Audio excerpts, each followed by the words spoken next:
Hello नमस्कार बच्चों, academic के में आपका स्वागत है। आइए डिस्कस करेंगे आज हम ट्रिग्नोमेट्री मिलके। और क्लास 10th के लिए एक्सरसाइज 8.2 को मैं सिलसिलेवार ढंग से लेने वाला हूं, तो आप कहीं मत जाइएगा, हमारे साथ बने रहिएगा। एक्सरसाइज 8.2 और हम लेने वाले हैं क्लास 10th के लिए ये ट्रिगोनोमेट्री सेक्शन। इस एक्सरसाइज में आने से पहले बच्चों मैं एक चीज़ बताना चाहूँगा कि आपके पास ये सारी चीज़ें होनी चाहिए, जैसा कि हमने अपने पहले वीडियो में भी बताया हुआ है। तो मैं सिर्फ साइन, कॉस और टैन की बात करूँगा यहाँ पे।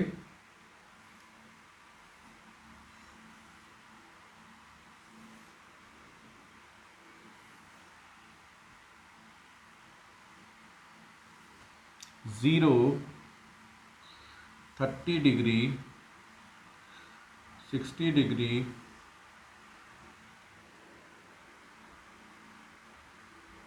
45 डिग्री, 60 डिग्री एंड 90 डिग्री, इन्हीं एंगल्स की हमारे को ज़रूरत पड़ेगी।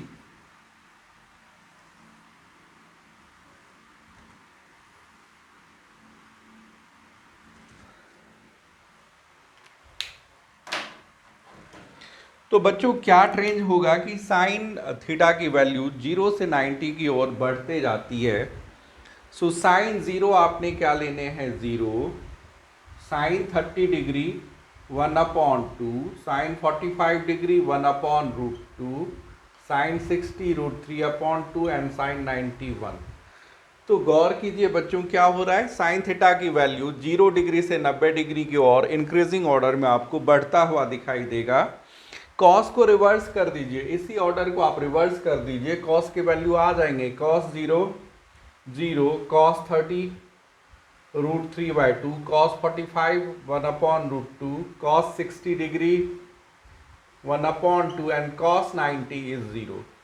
तो बच्चों मैं बेसिकली आपको क्या बताना चाह रहा हूं कि इसको लर्न करना बहुत ही इजी है। सिर्फ आप साइन के कर लीजिए, 0 30 45 60 90, ये आपके 5 एंगल हैं। साइन की वैल्यू आपने दिमाग में रखने हैं कि 0 से 90 की ओर इंक्रीज हो रही है। So sine 0 0, 30 1/2, 45 1/√2, sine 60 √3/2 and sine 90 1।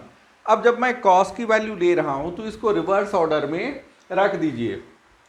Cos 0 sign 90 की वैल्यू उलट दीजिए, 1, कॉस 30 √3/2, कॉस 45 1/√2, कॉस 60 इसका यहाँ पे कर दीजिए 1/2 एंड कॉस 90 इज 0। अब जब मेरे को tan की वैल्यू चाहिए, तो बच्चों आप में से बहुतों को ये पता होगा कि tan theta equal sine theta upon cos theta होती है। So tan 0 equal sine 0 upon cos 0। तो when 0 is divided by any number, the result would be 0. So this is 0. 1/2 divided by √3/2, this will give you 1/√3. 1/√2, 1/√2 will be 1. √3/2 divided by 1/2, this will give us √3. And tan 90 sin 90 upon cos 90, so 1/0 is not defined, because when 0 is divided when any number is divided by 0, the result is not defined. तो इस तरह से अब हमने इसमें सिर्फ sign, cos और tan लिए हैं बच्चों। क्यों? क्योंकि साइन और कॉसेक एक दूसरे का रेसिप्रोकल होता है, कॉस और सेक एक दूसरे का रेसिप्रोकल होता है, एंड tan एंड कॉट एक दूसरे का रेसिप्रोकल होता है। इसके बाद बच्चों आपको ये भी आपके स्टॉक में होना चाहिए, क्या होना चाहिए कि sine theta equals P/H, cos theta equals B/H and tan theta equals P/B। जैसा कि मैंने पहले आपसे बताया है कि साइन का रेसिप्रोकल कॉसेक होता है सो अगर हम कॉसेक लेते हैं तो क्या होगा, cosec theta equals H/P, sec theta, cos का उल्टा सेक होता है जी, H/B, एंड टैन का उल्टा कॉट होता है, तो क्या लिखेंगे आप, कॉट थीटा इक्वल्स B/P। तो ये हो गए हमारे 6 ट्रिग्नोमेट्रिक रेशियोज, और ये हो गया इनके एंगल के वैल्यूज, है ना। तो अब हम आगे बढ़ते हैं, और एक और आप रख लीजिए साथ में फॉर्मूले, क्या रख लीजिए आप कि tan theta equals sign theta upon cos theta. तो कॉट थीटा क्या हो जाएगा बच्चों, कॉट थीटा हो जाएगा आपका cos theta upon sine theta. अगर जो हमें कॉम्प्लीमेंट्री एंगल की जरूरत पड़ी तो उसकी भी बात करेंगे हम। और Pythagoras theorem, well known theorem, H square equals P square plus B square. This theorem states that in a right angle triangle the square of hypotenuse is equals to the sum of square of perpendicular and base। बच्चों इसमें भी आप लोग कोई confusion ना रखें। बहुत सारे बच्चे कंफ्यूज होते हैं कि मैं किसको परपेंडिकुलर कंसीडर करूं, किसको बेस करूं। तो मान लीजिए कि ये हमारा right angle triangle A B C है। A B C is a right angle triangle which is right angle at B. तो बच्चों अगर जो आपने सी को थीटा कंसीडर करा तो इसके अपोजिट में जो साइड है ये परपेंडिकुलर होगी थीटा के लिए, और इसका एडजेसेंट साइड को बी कहेंगे। और हाइपोटेनस तो फिक्स है, the side facing right angle, so this is the hypotenuse. तो फॉर थीटा, देखिए बच्चों इसमें आप कंफ्यूज मत होना। फॉर थीटा, एंगल थीटा के लिए इसका जो परपेंडिकुलर है, परपेंडिकुलर ये कौन सा साइड ए बी होगा। इनकी जो बेस है ये कौन सी होएगी, ये बी सी। और इनका हाइपोटेनस ए सी होगा। ये कांस्टेंट होता है बच्चों, इसमें कोई कंफ्यूजन की बात ही नहीं है। ध्यान में रहे कि परपेंडिकुलर को हम पी से डिनोट करेंगे, बेस को स्मॉल बी से और हाइपोटेनस को एच से। अब इसी ट्राइंगल में बच्चों एक दूसरा एंगल ले लेते हैं हम, इसको हम कहते हैं बीटा। तो फॉर एंगल बीटा मैं लिख रहा हूं फॉर बीटा, बीटा के लिए अब परपेंडिकुलर बदल जाएगा। क्या हो जाएगा परपेंडिकुलर इसमें, अभी हमने जस्ट आपके साथ शेयर करा कि जो साइड उस एंगल के अपोजिट में होगी, तो एंगल बीटा के अपोजिट में कौन सी साइड है, BC। तो BC इनका बेस हो गया। और इसका एडजेसेंट साइड कौन सा है बच्चों, AB। तो इसका जो दिस परपेंडिकुलर इनका BC हो गया, यानी कि P हो गया। और इसका एडजेसेंट साइड है AB, तो वो इसका क्या हो गया, बेस। बेस कौन सा हुआ भाई, AB। बेस को हम B से डिनोट करते हैं। और हाइपोटेनस फिक्स होगा इसमें, किसी भी राइट एंगल ट्राइंगल में the side facing right angle, वो क्या हो जाएगा, हाइपोटेनस। हाइपोटेनस इस केस में AC है। तो बच्चों उम्मीद करता हूं यहां तक कि किसी ट्राइंगल में PBH हम कैसे लें। सो उस जिस एंगल की बात हो रही है उसके सामने वाले साइड को परपेंडिकुलर और एडजेसेंट साइड को बेस कहते हैं। और राइट एंगल के अपोजिट में जो साइड होगी वो हाइपोटेनस कंसीडर करी जाएगी, ठीक है। तो बच्चों ये कुछ इंपॉर्टेंट फैक्ट्स थे।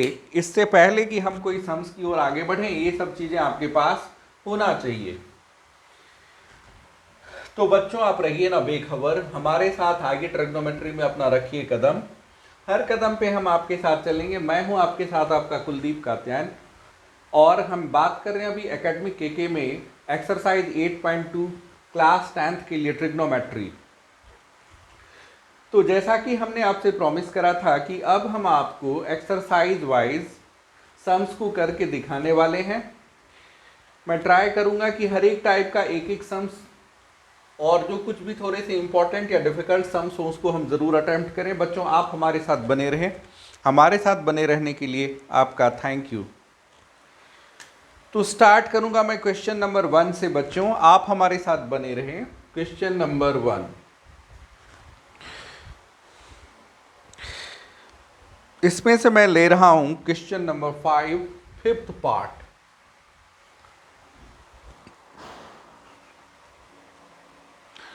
ये है 5 cos square 60 degree, 5 cos square 60 degree plus 4 sec square 30 degree, 4 sec square 30 degree minus tan square 45 degree minus tan square 45 degree upon sin square 30 degree plus cos square 30 degree, sin square 30 degree plus cos square 30 degree. ठीक है बच्चों, ये हमारा सम है 5 cos square 60 degree plus 4 sec square 30 degree minus tan square 45 degree upon sine square 30 degree plus cos square 30 degree. तो जैसा कि हमने बच्चों अभी सारे एंगल वैल्यूज डिस्कस कर लिए थे, तो 5 इंटू 5 कॉस स्क्वायर 60 डिग्री का मतलब है 5 इंटू कॉस स्क्वायर 60 डिग्री। तो कॉस 60 हम पे क्या आता है बच्चों 1/2, तो इसका स्क्वायर, ठीक है, प्लस 4 सेक स्क्वायर 30 डिग्री। अब ये आपको ध्यान में रखना है कि जो कॉस 60 डिग्री की वैल्यू है उसका अपोजिट होगा सेक 30, यानी कि 4 इंटू 2/√3 का होल स्क्वायर, ठीक है, minus tan square 45 degree, tan 45 1, तो आप इसका स्क्वायर कर दीजिए। अब इसके आगे आते हैं sine square 30 degree plus cos square 30 degree. Sine 30 होता है बच्चों हमारा 1/2, तो हमने क्या करना है 1/2 का स्क्वायर, और कॉस 30 होता है √3/2, सो √3/2 का स्क्वायर हमने लगा दिया। क्या क्या करा बच्चों हमने इस स्टेप में, 5 into cos square 60 degree, cos 60 1/2 होती है, तो 1/2 का square plus 4 into sec square 30 degree, sec 30 होगा हमारा 2/√3, तो 2/√3 का whole square minus tan square 45 degree 1 का whole square upon sine square 30 plus cos square 30, sine 30 1/2, तो इसका स्क्वायर है, प्लस कॉस 30 √3/2, तो सो इसका स्क्वायर। उम्मीद करता हूं बच्चों, सॉरी फॉर द इनकन्वीनियंस, कि अब हम 5 इंटू 1/4 है ना, प्लस 4 मल्टीप्लाइड बाई 2 जा 4/3 माइनस 1 अपॉन में होगा बच्चों 1/4 प्लस 3/4, 1/4 प्लस 3/4। सो ये हमारा आ रहा है बच्चों, कितना आ जाएगा 5/4, इसको ध्यान से देखिए, ये हमारा आ जाएगा 5/4 प्लस 4 4 जा 16/3 माइनस 1, और नीचे हो जाएगा बच्चों 4 एलसीएम ले लीजिए, तो 1 प्लस 3।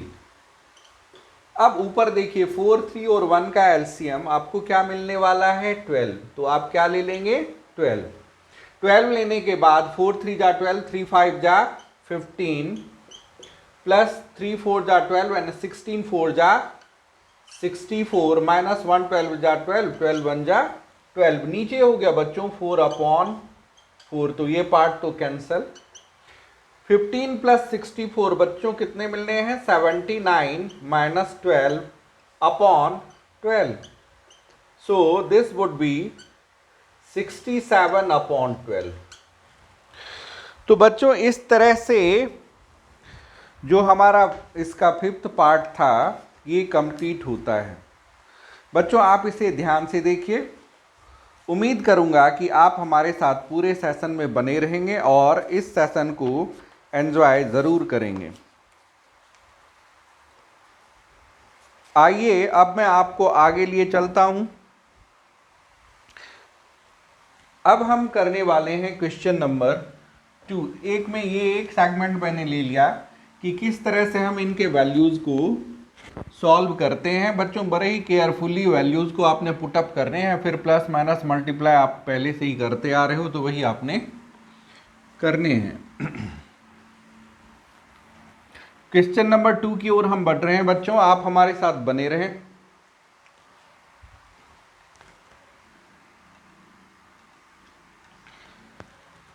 इसमें कह रहे हैं choose the correct options and justify your choice. 2 tan 30 degree upon 1 plus tan square 30 degree. Question is 2 tan 30 degree upon 1 plus tan square 30 degree, है ना। तो हम देखते हैं इसको करके ये कितना आ रहा है हमारा 2 tan 30 degree upon 1 plus tan square 30 degree. 2 multiplied by tan 30 क्या होता है बच्चों 1/√3 upon 1 plus tan square 30 degree यानी 1/√3 का होल स्क्वायर। तो ये होएगा बच्चों हमारा 2/√3 और नीचे आना है 1 + 1/3, ठीक है। तो ये क्या होएगा 2/√3 और नीचे अगर जो हम एलसीएम ले लेते हैं 1 और 3 का 3, तो ये हो जाएगा जी 3 + 1 यानी कि 2/√3 upon 4/3। So rule says first into fourth, तो 2 × 3 अपॉन सेकेंड इंटू थर्ड। कटा दीजिए, 2 × 2 = 4, सो रह गया 3/2√3, है ना। इसको भी कटा दीजिए, √3/2, ये क्या आ गया √3/2। अब √3/2 किसकी वैल्यू होती है, साइन 60 डिग्री की। तो अगर जो कोई ऑप्शन साइन 60 डिग्री है तो वो हम ऑप्ट कर लेंगे। तो ये हमारा ऑप्शन ए हो गया। क्या था question, 2 tan 30 degree upon 1 + tan square 30 degree 2 × 1/√3 upon 1 + 1/√3 का होल स्क्वायर। बच्चों ये हो गया 2/√3, नीचे आ गया 1 + 1/3, 2/√3 एज इट इज रख लेना है। अब आपने 1 और 3 के एलसीएम लिए तो 3 आ गए, है ना। तो ये 1 3 = 3, 3 1 = 3 + 1, तो आ गया आपका 2/√3 upon 3 + 1 4/3। First into fourth, so 2 × 3 and second into fourth, so second into third, सो √3 × 4। अब जो कट रहा है वो हमने कटा दिया, 2 2 = 4 और √3 × √3 करेंगे तो 3 आ जाएगा। √3 टाइम में क्या रह गया हम पे, √3/2 जो कि साइन 60